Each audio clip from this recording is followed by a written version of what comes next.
Hey, how's it going everyone? It's Chow here, and today we are going to talk a little bit about nucleic acids and DNA structure. So let's get started.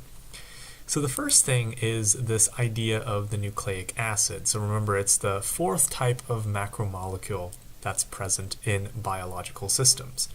Now, nucleic acids are very interesting because they're polymers that are responsible for storage and ultimately transmission of genetic info.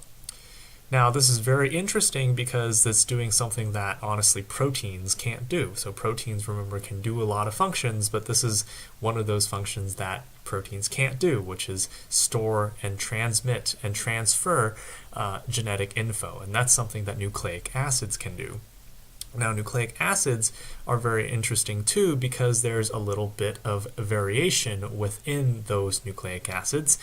But first of all, we have to get some of the nomenclature down. So the first thing that we often discuss is this idea of a nucleoside. So a nucleoside is nothing more than just the sugar and the nitrogenous base. So we have a base over here, for instance, we have adenine, but there's also things like thymine or cytosine or guanine. And in this particular instance, we have an adenine base. A nucleoside is simply the base, in this case adenine, being attached to a sugar, in this case a ribose sugar, making adenosine. So a sugar plus the nitrogenous base is the nucleoside. We can then turn it into the monomer, also known as the nucleotide. So nucleotides are monomers of nucleic acids, and we can turn that nucleoside into a nucleotide by attaching it to a phosphate group. So if you have a phosphate group, the nitrogenous base, and in addition the sugar, then it is a nucleotide. So just some nomenclature there that you should probably keep in mind. In terms of other roles of nucleotides, it's actually useful as an energy source like ATP or GTP, so this is actually GTP, and you don't really talk much about it in sort of an introductory course, but generally speaking, when it comes to energy, ATP and GTP have very strong negative delta G values. So they're a great energy source that you can couple with other reactions. Now, when you look at nucleotides too, they can also have functions in regards to cell cycle regulation, as well as, for instance, a breakdown and catalysis of various macromolecules in the body. So things like cyclic AMP or cAMP can have some of those regulatory effects. So there you go, some other roles of nucleotides aside from, transmission and storage of genetic information. So when we look at nucleotides, we often look at sort of two things that nucleotides generally form. So you have free-floating nucleotides like GTP or ATP, but ultimately a lot of nucleotides will kind of stick together to form larger molecules, and those larger molecules are often DNA and RNA. So this is pretty straightforward breakdown. DNA and RNA are different in that DNA, most of the time, is double-stranded, whereas RNA is usually single-stranded.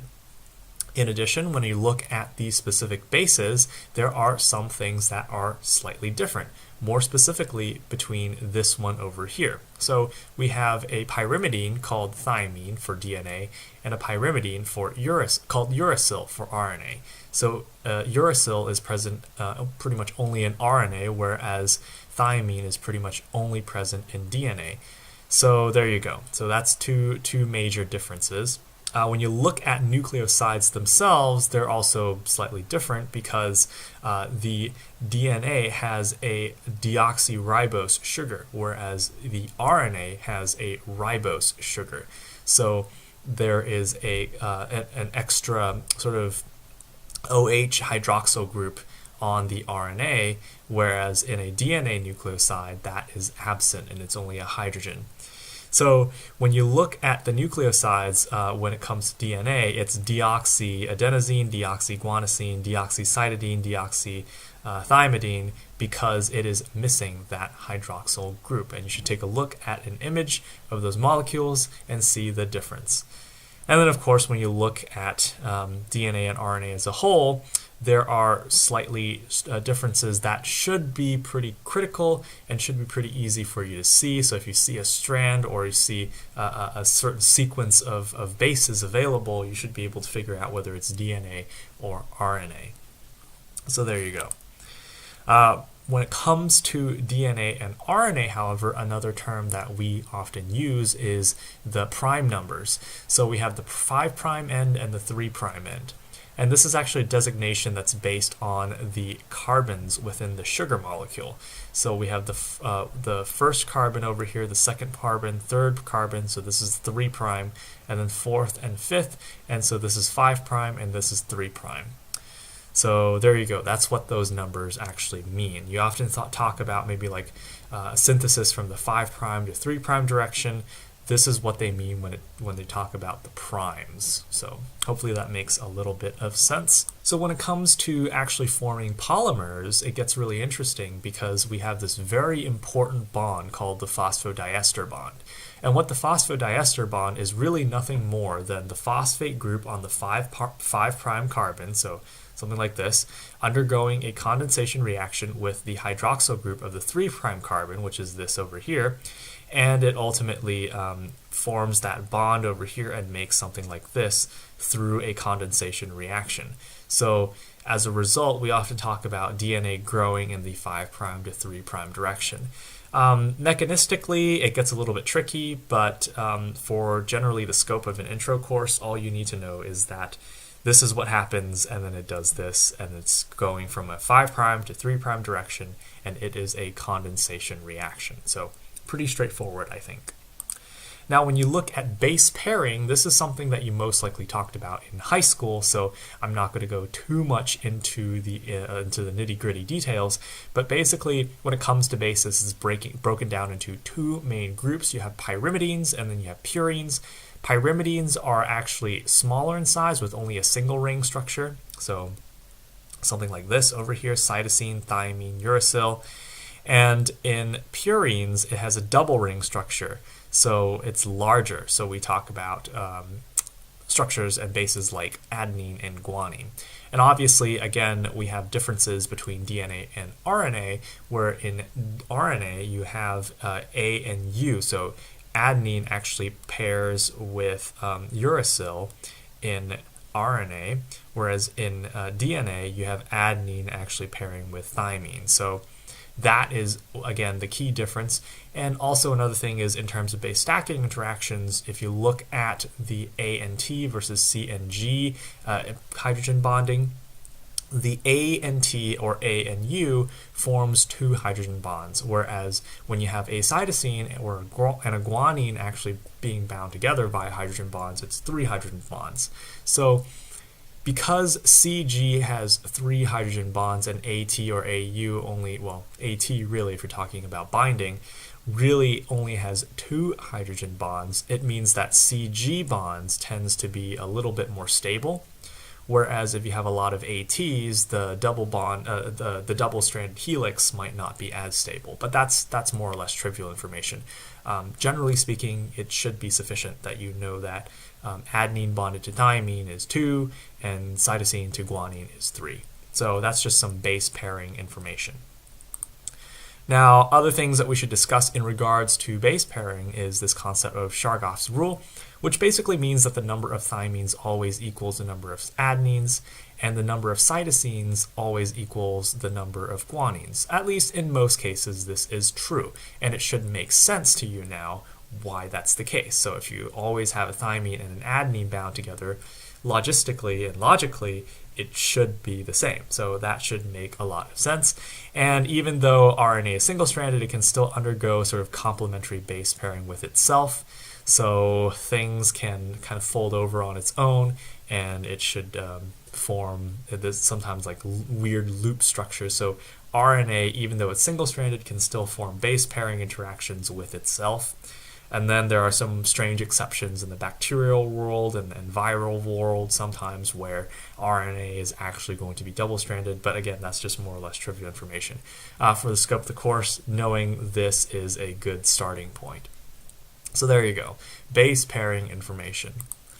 Now, when you look at the DNA strands themselves, you actually realize there's something very critical, and that is that the two strands are actually antiparallel to one another. So what this means is that they run in opposite directions. So if you have a strand over here with a 5' end, the complementary strand over here would be having the 5' end on the opposite side. So the 5' end to 3' end on this particular strand correlates to the antiparallel other strand, which is going from 5' in this direction to 3' in this direction.